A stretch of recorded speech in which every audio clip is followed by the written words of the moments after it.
सांगली जिल्ह्यातील जत परिसरात घरफोडी आणि जबरी चोरीच्या घटनांचा छडा स्थानिक गुन्हे अन्वेषण शाखेने लावला असून मुख्य आरोपीला ताब्यात घेण्यात आलं आहे। पोलीस अधीक्षक तुषार दोशी यांच्या आदेशानुसार मालमत्तेविरुद्ध गुन्हे उघड करण्यासाठी विशेष मोहीम राबवण्यात येत आहे।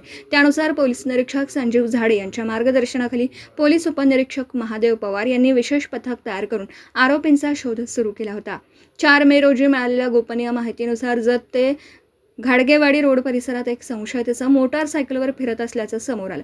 पथकाने तात्काळ सापळा रचून 32 एकर प्लॉटिंगकडे जाणाऱ्या रस्त्यावर संशयास्पद हालचाल करणाऱ्या इसमाला ताब्यात घेतलं।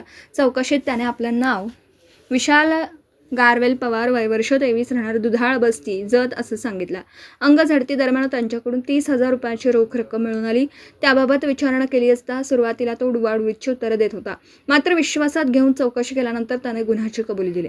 आरोपी विशाल पवार यांनी आपल्या साथीदारांसह जिरग्याळ येथे घरफोडी करून रोख रक्कम व सोन्याचे दागिने चोरल्याची कबुली दिली।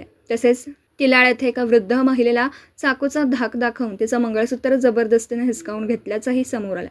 चोरीतील दागिने विकून मिळालेल्या पैशांपैकी काही रक्कम त्याच्याकडे असल्याचं त्यांनी सांगितलं। या प्रकरणात वापरण्यात आलेली मोटारसायकलही जप्त करण्यात आली असून इतर साथीदार आरोपींचा शोध सुरू आहे। आरोपीकडील रोख रक्कम आणि मोटारसायकल पंचनामा करून जप्त करण्यात आली आहे। सदर आरोपी व जप्त मुद्देमाल पुढील तपासासाठी जत पोलीस ठाण्याकडे वर्ग करण्यात आला असून पुढील तपास सुरू आहे। दिवसभरातील घडामोडींचा आढावा घेण्यासाठी पाहत रहा N24 मराठी न्यूज चॅनल।